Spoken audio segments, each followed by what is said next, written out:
So here we can see, and we are back in the ACI fabric, and we're looking at the fabric tab and inventory, and we can see for pod 1, leaf 2, specifically if we expand our protocols folder, we have many different protocols, and so this is our leaf 2 that is, if we just pop back here, going, in fact actually, let's just take a screenshot of this, and we'll use this as our whiteboard.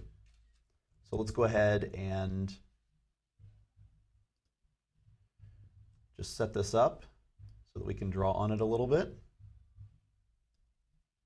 And we should now be able to, let's see, create markup on this a little bit.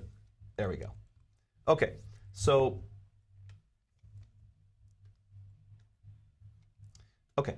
now we're taking a look at leaf 2 in the ACI fabric, and we see that from a protocols perspective, from OSPF, from the domain, we have our neighbors, and we have a neighbor with 2424.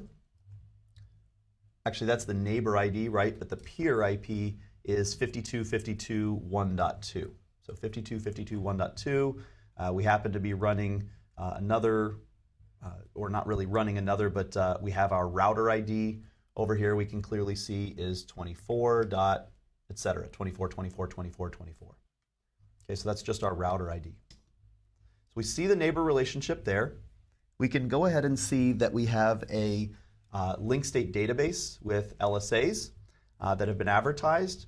We have our OSPF database. We have the route. We can see 33, 33, and 34, 34 a little bit further on down here. And we actually also see the 52.52.1.0/24, which is our direct connect. So there's a lot that can be gleaned simply from the web interface. We also can look at all of this information from the command line.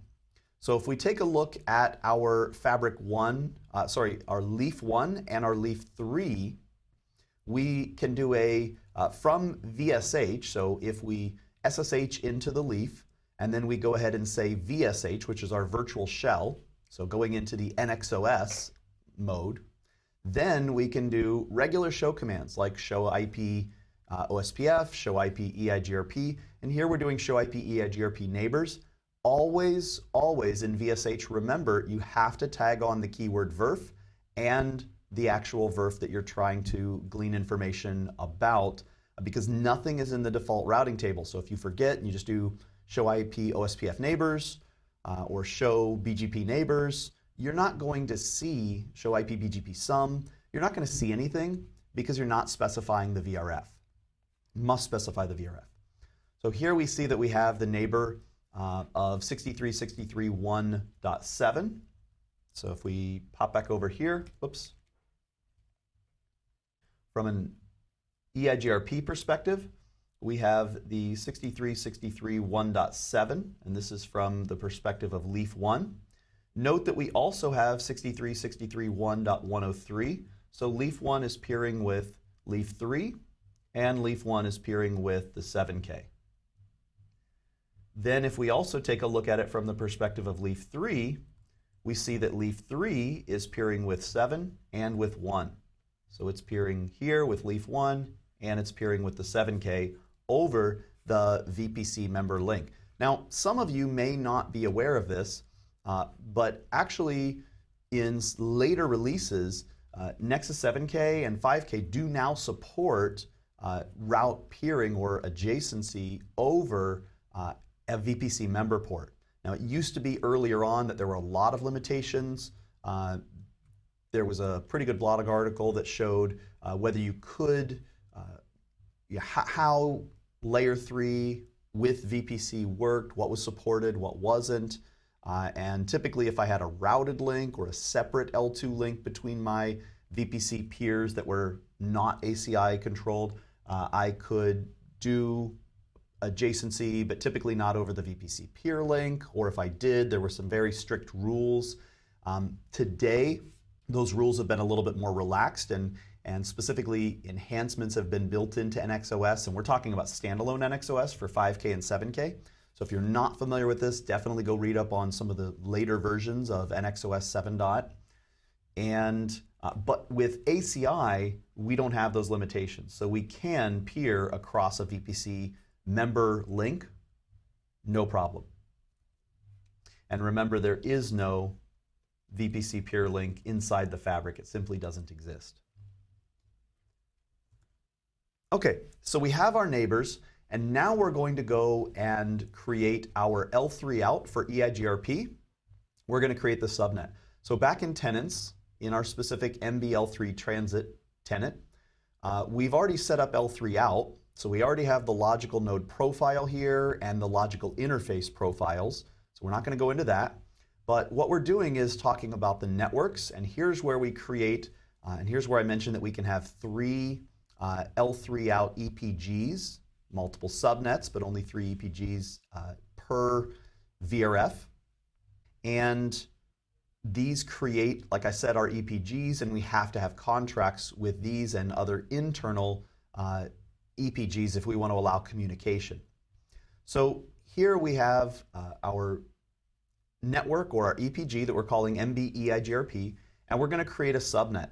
So we'll click plus on the subnet, and we'll simply create, first of all, an aggregate. We're just going to create 0.0.0.0/0.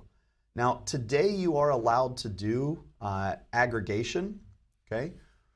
But today in ACI, the only aggregates that are allowed is the 0000. So even if I don't have a specific prefix inside of my subnet, or sorry, inside of my VRF, maybe I didn't learn through OSPF like a default information originate, a 0000 default route, I can still use 0000/0 to advertise all subnets. But if I tick the box for aggregate, it must be, today it must be 0000. Route summarization or aggregation with essentially longer prefixes, longer masks, are going to be supported in the future, but today it's simply the default is the only aggregation. So we're also going to tick the box for export route control subnet and security import subnet. We'll go into more details on what these do specifically as we go along, especially in the demo portion, but this is just to a simple, we're going to be advertising all routes out through EIGRP. So next, we have another L3 out. So we had one for EIGRP, and we've gone ahead and collapsed that. But in the same tenant, in the same VRF, we're going to have another L3 out for OSPF, and we're going to create another network, or EPG, called OSPF L3, and we'll add a subnet here, and we'll do the same thing. We're going to do export route control subnet, tick that box, tick the box for security import subnet, for aggregate, and create our aggregate 0000/0 prefix or subnet, and click OK. Okay, so now we're taking a look at everything from the perspective of the external OSPF neighbored N5K. And what we should be able to see is not only our public subnets over OSPF, but we should also be able to see the 16, 17, and 18 that essentially came in through EIGRP, really in through EIGRP here and here, and were redistributed into MPBGP. So let's just say MPBGP. Actually, you know what? Yeah, that's fine. MPBGP, we'll just say is red. So they should have been redistributed into MPBGP, advertised out through the fabric, through our route reflector. So we have our route reflector, which is a spine up here. Sent down to leaf 102, and then out to our 5K. So here we see that we have our 11 and 12 subnets as OSPF 2200 type 2s. We also have 16, 17, and 18, and notice that they have an automatic tag that was prepended to them. Now we do have the ability in ACI to be specific about the tag that we want to add, but if we don't, If we're not specific about the tag that we want to add to routes that are advertised, either normal or redistributed, and we are doing route redistribution and essentially transit routing, then they will have an automatic tag appended. So we can see this 4294967295, and we're actually going to see over on the 7K that routes that we learn also have the same tag. So the 33 and 34 were local. We can see that those were directly attached as loopbacks.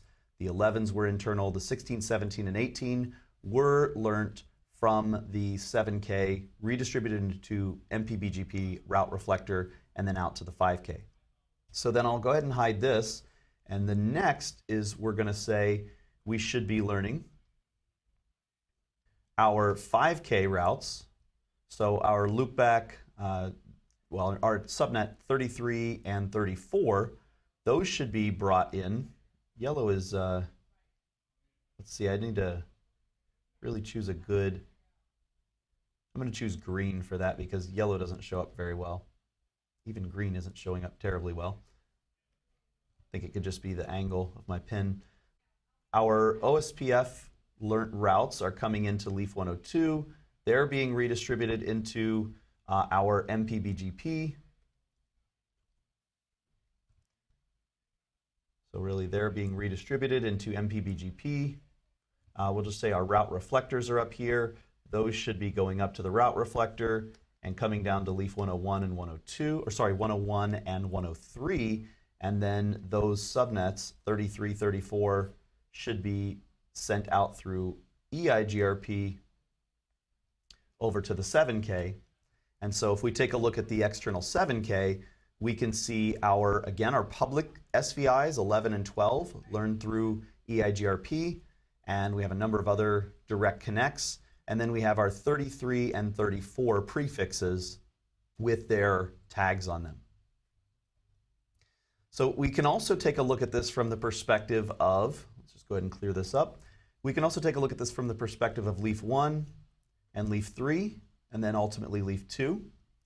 So if we start by taking a look at this from the perspective of Leaf 1, we see a show IP route for the VRF, and we see our 16, 17, and 18 are learnt through EIGRP.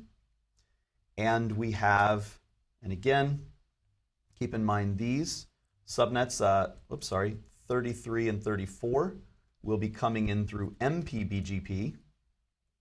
So we see 33 and 34 learned by BGP, and we have some other subnets that we were using as well.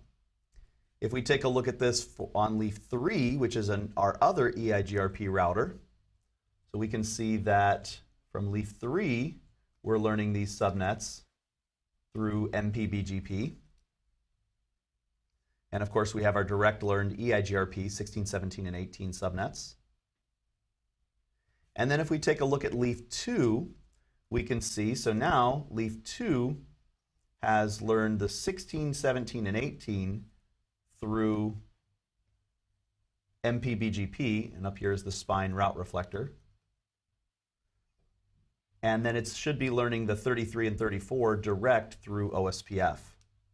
So the 33 and 34, it's learned through OSPF. 16, 17, and 18, it has 2 equal cost paths. And this is because, if we think about it, in this particular scenario, we have 2 spines, and they are both our route reflectors. But actually, that's just doing the advertising. In terms of our actual, I'm not going to draw Leaf 104, it just makes it a little messy. We have our 2 spines, and in terms of next hop, in order to get from Leaf 2 out to the 16, 17, or 18 network, we could really take either one of 2 paths. We could either go, let's say, from the Leaf 2 to the 7K subnets. We could go this direction, or we could go this direction. And really, technically, we could go this direction or this direction. We could go this direction, here and here, or we could go here and here. And again, it's only looking at the destination because we have 2 next hops to be able to get us there. So now let's take a look at transit routing configuration, but only doing certain prefix advertising. So we want to essentially do route filtering. So we're going to take that 000 subnet that we created, that aggregate export, and we're going to delete it. And after we delete it, and here we're on the OSPF L3 out, we should note, we're going to add a new subnet, and it's going to be 17.17.17.0/24. Now let's take a look at this from the perspective of our whiteboard here. 17.17.17/24 was learned through EIGRP, but we're putting it in ACI on the OSPF L3 out. And the reason is we basically are saying we're taking what we learned in through EIGRP, and we're only advertising that particular subnet out through OSPF. In this case, the 5K should learn the 17 subnet or prefix. So we're just going to create the 17.17.17.0/24. It's important that the subnet mask is correct and matches what we actually have in our internal leaf rib tables, okay? What we actually have when we do a show IP route. So we'll click or tick the box for external route control subnet, and we'll tick the box for submit or click submit. So at this point, if we take a look at the 5K, we should now only see 17.17.17.0/24 and no other routes. And again, if we take a look at ACI Leaf 1, notice that we've made a change, and the change that I've made, so that was the first thing. The change that I made was that 33 is still a /24, but the 34 subnet is now a /32. So I changed the loopback over here on 34.34.34 to the IP of 34.34.34.1/32, or it's possible that I actually just changed the loopback to be, instead of IP OSPF network type point-to-point, I just changed it back to the default, or really, and it defaults, OSPF defaults to treating loopbacks like stub networks and only advertises the /32. So all I did was remove that IP OSPF network type point-to-point, and it advertises the /32. So I did that to demonstrate the prefix having to be right. So for instance, now that the ACI Leaf 1, so Leaf 1 sees this as 34, 34 dot, and I'll just say it's a /32 rather than writing out 34.34.34.1. In this case, when I go, if I attempt to export 33, and now we're on the EIGRP L3 out, and the network or EPG that we've created, if I attempt to use that single tick box of export route control subnet and say 34.34.34.0/24, which is what it used to be, then we note that it's only on the 7K. The 7K is only seeing the 33 subnet. So the 33 was a /24. So down here, this is /24. This is /32. Well, it actually is a /24, but it's advertising a /32 because we have not changed the IP OSPF network type. So because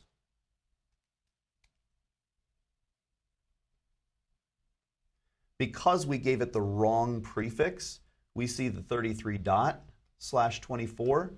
We do not see the 34 dot /32, again, because we gave it the wrong prefix.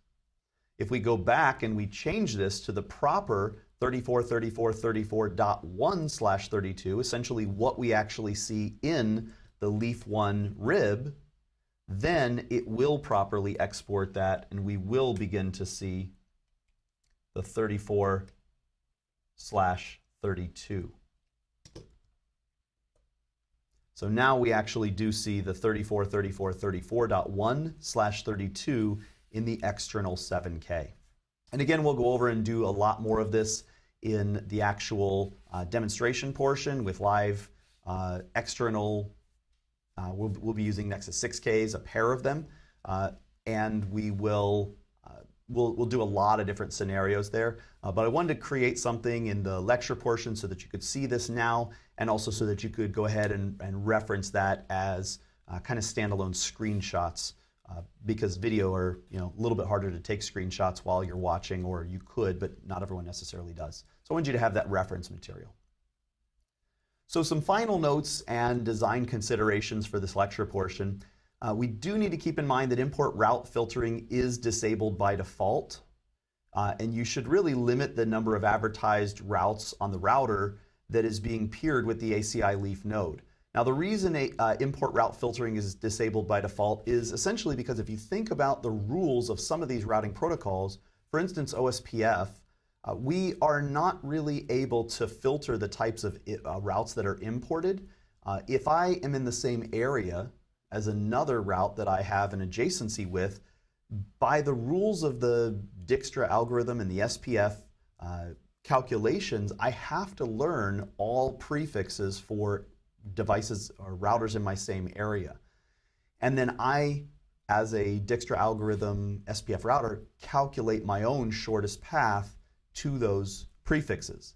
If I wish to limit the types or number of prefixes that are seen, I really have to do that on an area border router or possibly an autonomous system border router. So either my ABR or my ASBR. So, and depends on which type of network I'm going to. So if it's a stub or a not so stubby or things like that. So I have to, that really kind of fits in line with that. Now, BGP is certainly a little bit different. Import route filtering is available for BGP, but it's not available for OSPF or EIGRP.